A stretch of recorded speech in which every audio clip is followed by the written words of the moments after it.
Hello and welcome to this video. I'm looking at the Exploring Modern Texts, AQA, and I'm going to be answering the extract question based upon To Kill a Mockingbird, and this is from the June 2013 paper. This question is somewhat unusual in the sense that the essay is split into two distinct parts.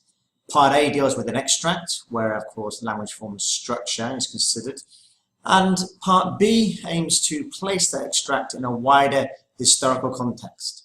And the historical context expects the student to be able to refer across the entirety of the novel. I have here the extract, as you can see, and I've already prepared some of the quotations that I'll be taking just because it's somewhat easy to do. And so at this stage, I'm going to open up my document 4, which is the answer, and show you that I've already devised some answers already.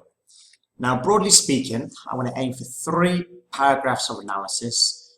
No introduction for this type of question, just because of the Part A and Part B structure means that the argument is less emphasized, and also the time pressures mean I believe that the argument would be more appropriate within the other essay. And as you can see here, I've got 3 distinct sections. Now, broadly speaking, I've chosen one from the beginning, one from near the end, and one from the middle-ish of the passage. But by middle, I mean between those 2 options. And again, as with any exam, speed of thought, speed of choice is important. Then after that, I've already selected the scenes that I would choose. Now, the first scene that I would think would be the repeated references to the ladies' club, particularly after the trial itself. And as I go through each of these sections, I've already chosen the quotations here. I knew that a reference to Hitler was an aspect of the ladies' club, but here I can actually mention the quotations of how can Hitler demonize and persecute the Jews when there's only one of him, yet many of somebody else. And again, if we relate that to the idea of Christianity, of being good, yet goodness is not shown towards people of African American descent in 1930s America. The lynching scene, essential of course in terms of how Scout's naivety allows her to disarm the lynch mob. Then, and I think again an interesting quotation I found from that was, "Go to sleep, Tom, they won't bother you anymore," and how maybe this type of language might foreshadow something else. And also Scout's quotation here. How quickly it is forgotten, although I might not say anything there, I might refer to it at some point from there. Whereas Adolphus Raymond mentioning again shows how the various communities deal with the inherent prejudice and discrimination of this, presumably other societies. And also, I thought as well at the end of the novel, the fact that Atticus has so stood by what he believes to be true means that actually the events of the trial affect his personal life as well. And I've got a quotation at the end in addition. I say that there need to be two main sections here, and I attach other bits of information from there. So 2 main productive quotations. And I think that one would be the Great Alexander's scene and discussion, and again the lynching scene from there as well. And I probably link this part here to the Great Alexander's scene, and again, I'll link the lynching scene to Atticus speaking at the end, even if for no other reason than because it has an equal number of ideas in either paragraph. Okay, so one last time, let's look at the question. Just presenting the characters in this part of the novel, and here we go. So, Bob Ewell here as a man both unnecessarily aggressive and innately unlikable. The attitudes of Lee seeps through Scout's narration as he is described as a little man. An image that depicts not just his size, brackets, in relation to the stronger Atticus and Tom Robinson, but also little in terms of his morality and ability to look after his family. This harsh and debilitating description continues with the sardonic metaphor declaring him to be publicly a red rooster. This public aggression shown by York underscores how his aggressive confidence belies the how he's not actually right, belies the reality of his lowly status. It also foreshadows his desire for revenge later, when Atticus has humiliated him as part of the trial process. Now, I've only got 5 minutes here at the moment. I've had more than 5 minutes there because of the some technical issues, but I'll carry on regardless. I'll pretend that that paragraph was hard to write and I've not done much for it. Okay, so let's delete these aspects from here. So then, in contrast to yours aggressive confidence, aggressive arrogance, Atticus initially portrayed by Scout as being ill-equipped to deal with him.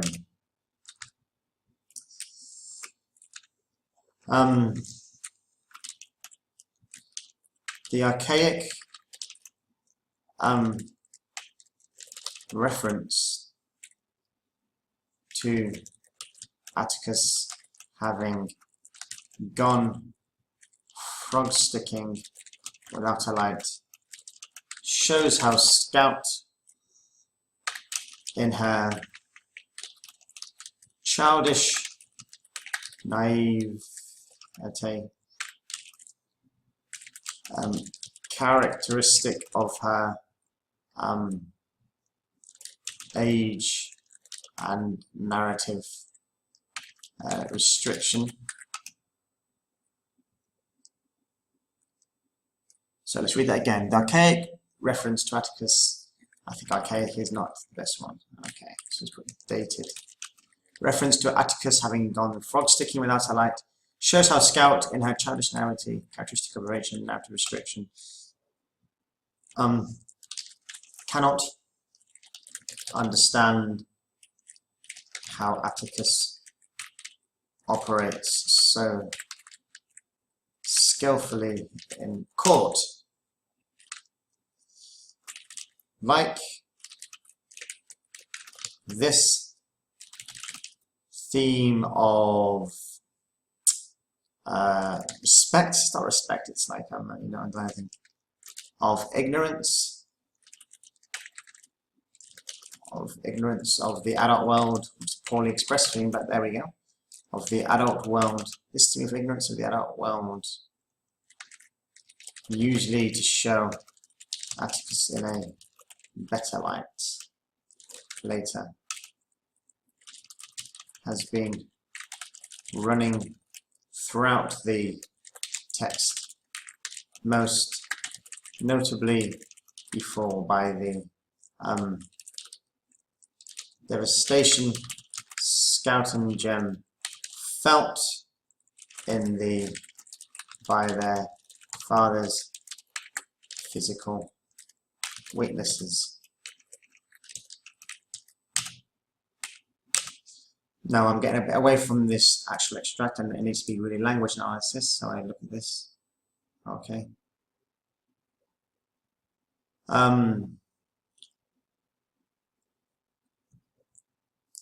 Okay then. Atticus's innate,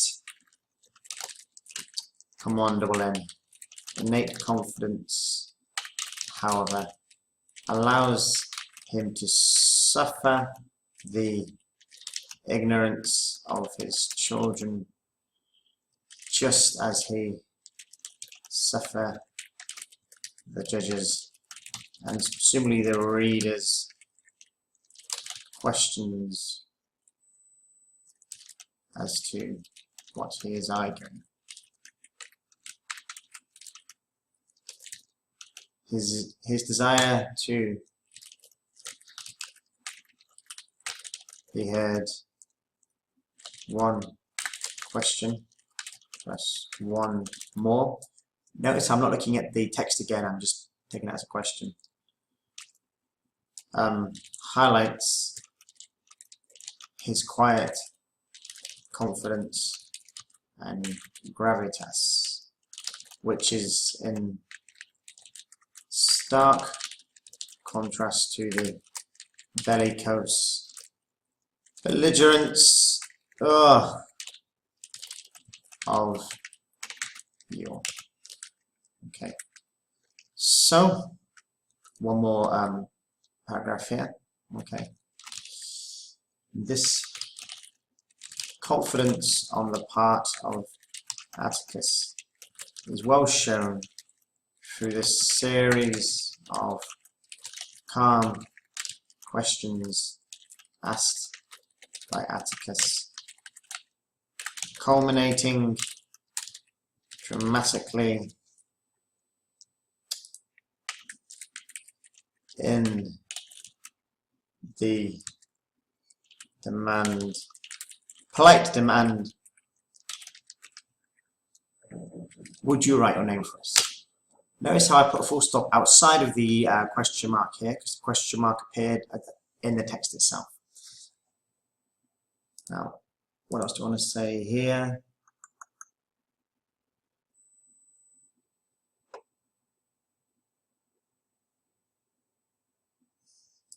Okay.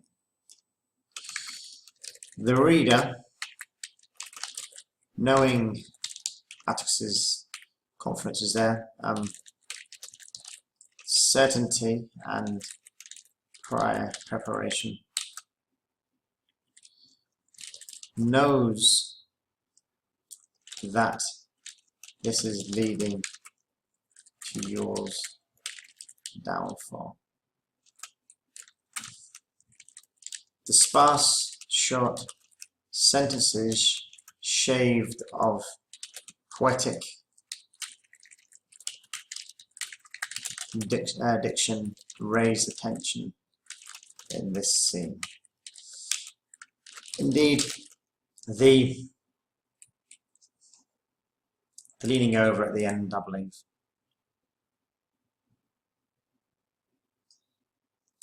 Okay, the leaning forward of one of the jury members is perhaps intended by to mirror the reader's mental leaning forward to whatever might be happening to understand Atticus's plan. Let's see what question I had there. Have I already answered it?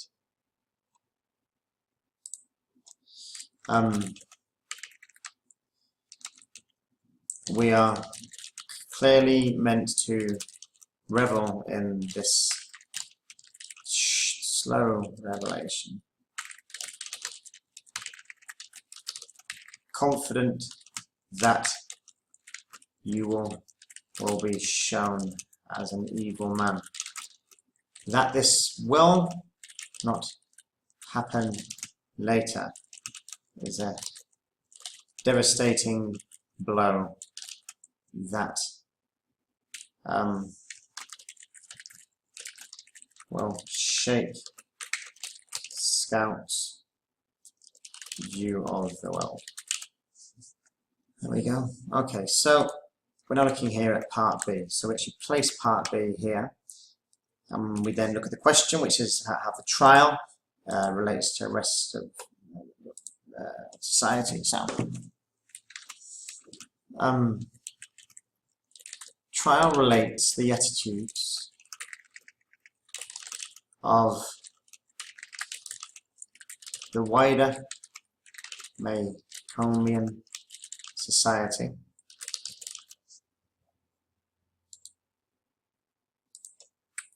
I could just put Macomb society. I think both are correct. Of wider Macomb society, because the innate racist attitudes contrast with the desire of the people to be seen as good Christians. Nowhere is this seen as more prevalent than in Great Alexandria and the Ladies' Club.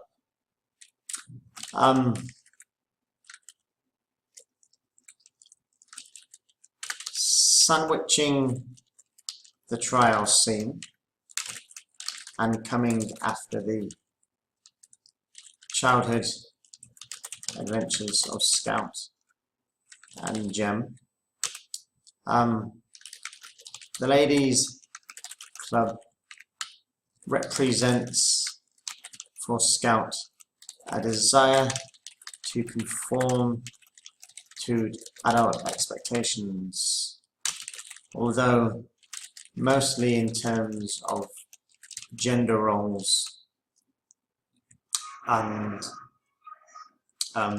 given attitudes rather than moral aspirations. A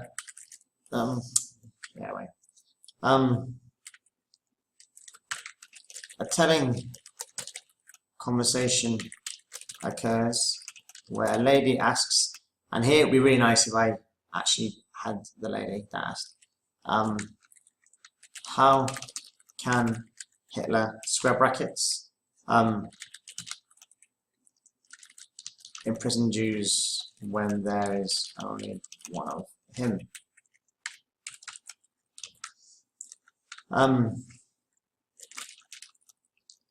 That the ladies are able to talk so openly of the need to protect minorities and even speak highly elsewhere of missionary work, yet are so openly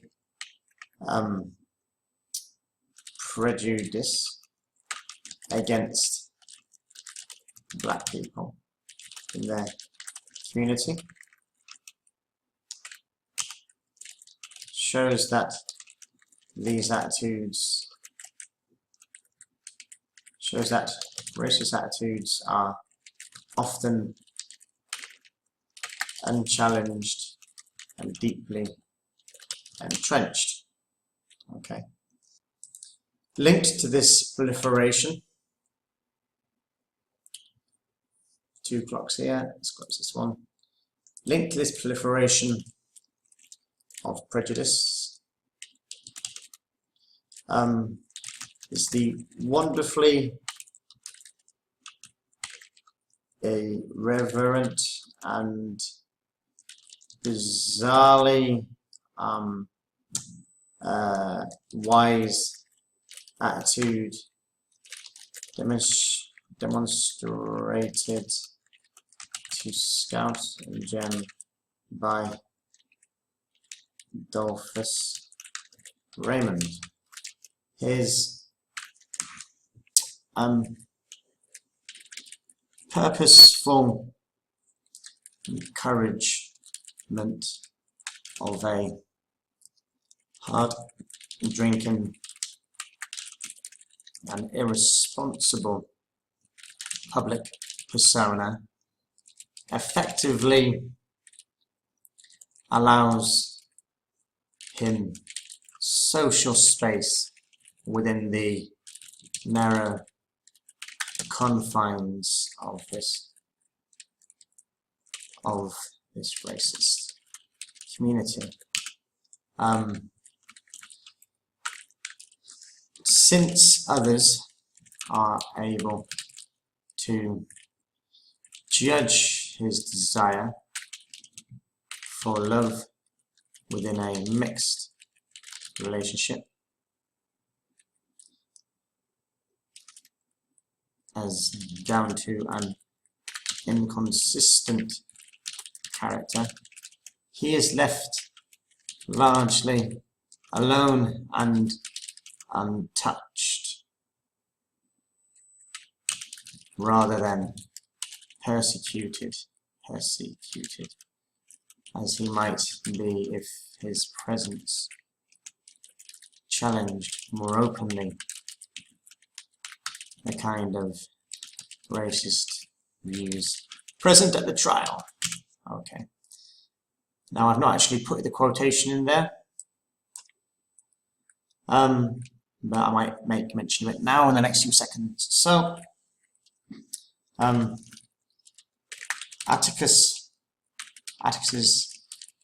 challenging of this says that cheating is worse on a coloured man because society presumably needs to protect those who are vulnerable more than others. Okay, so I left myself 4 minutes 12 seconds. Good luck. Okay. The other key scene related to the trial is the attempted lynching prior to it. That Scout is able to disarm the crowd with her innocent questions and guileless connection to the Cunninghams is testament to how prejudice is constructed rather than natural, which of course challenges the attitudes of the poor communities suffering in the Depression of 1930s America. It's actually 1920s as well. Okay. Atticus's delightful statement to Tom to get some sleep slightly foreshadows his death, as he will be unable to protect Tom later. This courage by Atticus to defend him even when he knows he is licked before he has started shows the importance of taking a stand against prejudice, regardless of whether it can be achieved immediately. Indeed, the speed in which Tom Robinson's death is forgotten about, referred to with the passing of the seasons later in the novel, demonstrates the importance of figures like Atticus in terms of sowing the seeds for worthwhile social change for the people, of the attitudes of the people of making. Okay, so is that really hitting the question? Okay, the attitudes of people making. Alright, and so that leaves us with about 32 seconds left, but I was close that and I'm just going to read through this now. So, section A. Lee presents Bob Ewell here as a man both necessarily aggressive and innately unlikable. The attitude of Lee seeps through Scout's narration as he's described as a little man, an image that depicts not just his size in relation to the stronger Atticus and Tom Robinson, but also in terms of his morality and ability to look after his family, his desire as well. This harsh and debilitating description continues with the sardonic metaphor declaring him to be publicly a red rooster, to see himself publicly as a red rooster. This public aggression shown by Ewell underscores how his aggressive confidence belies the reality of his lowly status, and also foreshadows his desire for revenge later when Atticus has humiliated him as part of the trial process. Now, if I wanted to add something to this, the bursting of the shirt might be an interesting phrase, but I have no time for this.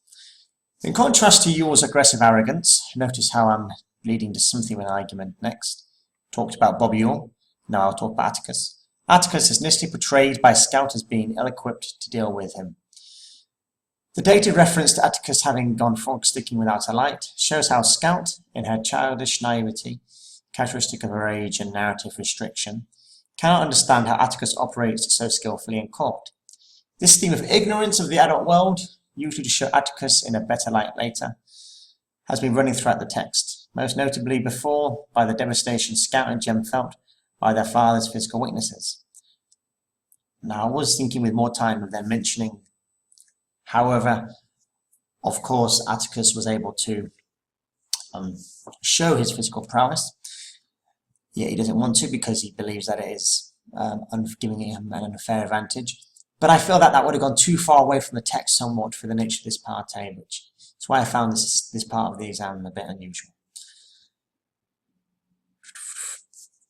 Atticus' innate confidence, however, allows him to suffer the ignorance of his children, just as he suffers the judge's and presumably the reader's questions as to what he's arguing.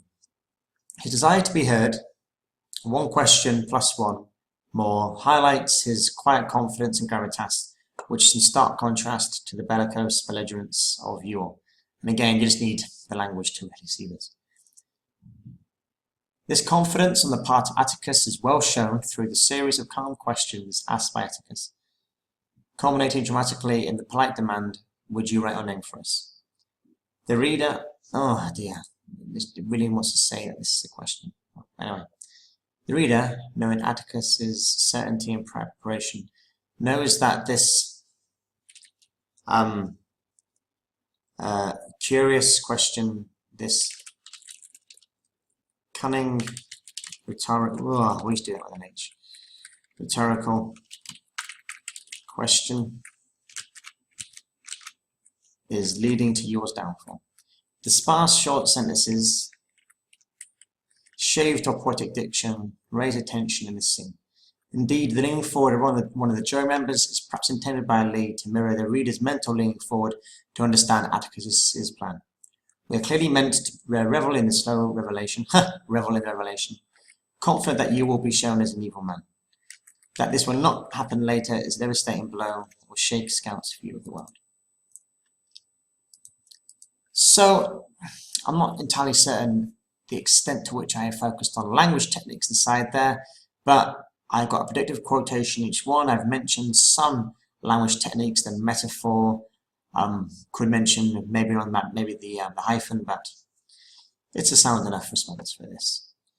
So B, the trial relates the attitudes of wider Maycomb society, because the innate racist attitudes contrast with the desire of the people to be seen as good Christians. Nowhere is this seen as more prevalent than in Great Alexandra and the Ladies' Club. Oops.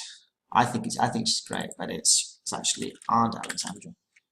Sandwiching the trial scene and coming after the childhood adventures of Scout and Jem, the Ladies' Club, and I don't know if it's actually mentioned like that, I don't believe it is, represents, and so therefore shouldn't really have the proper nouns, represents for Scout a desire to conform to adult expectations, although mostly in terms of gender roles and given attitudes, rather than moral aspirations.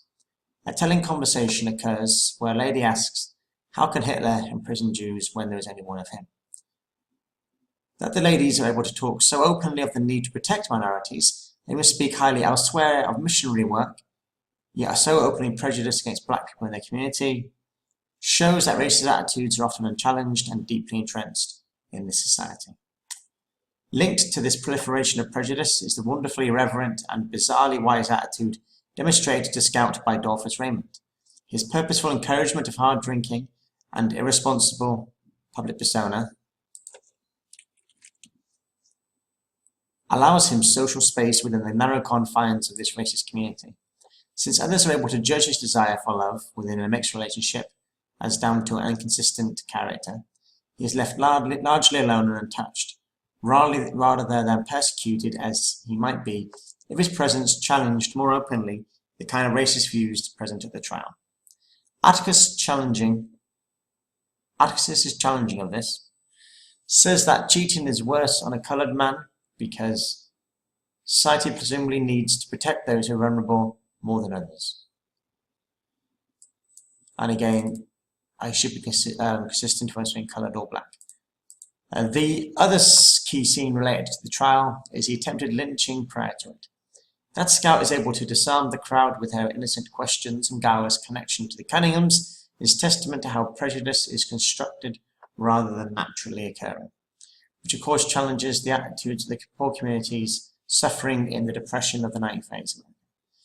Atticus's delightful statement to Tom to get some sleep foreshadows his death, as he will be unable to protect Tom later.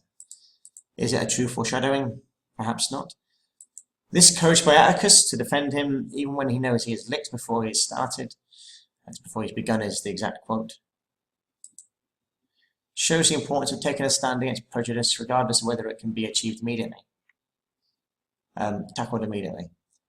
Indeed, the speed in which Thomason's death is forgotten about, referred to with the passings of the seasons later in the novel, demonstrates the importance of figures like Atticus in terms of sowing the seeds for worthwhile social change of the attitudes of people of Maycomb.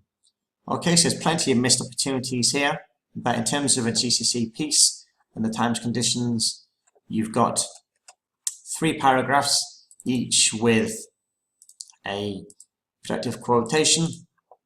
You've got a reference to the techniques inside there. You've got showing some confidence, with how that links later in the novel. Not so important there, but it's there nevertheless. You've got reference to form in terms of the narration. It's essential that you must say this. We then have 2 paragraphs in section B relating to our 4 or 5 points from across the novel. You've got protective quotation here and a protective quotation here. And again, my general knowledge of quotations throughout the novel allows me to integrate some of those with one-word quotations here. Okay, hope this is useful. Thank you very much.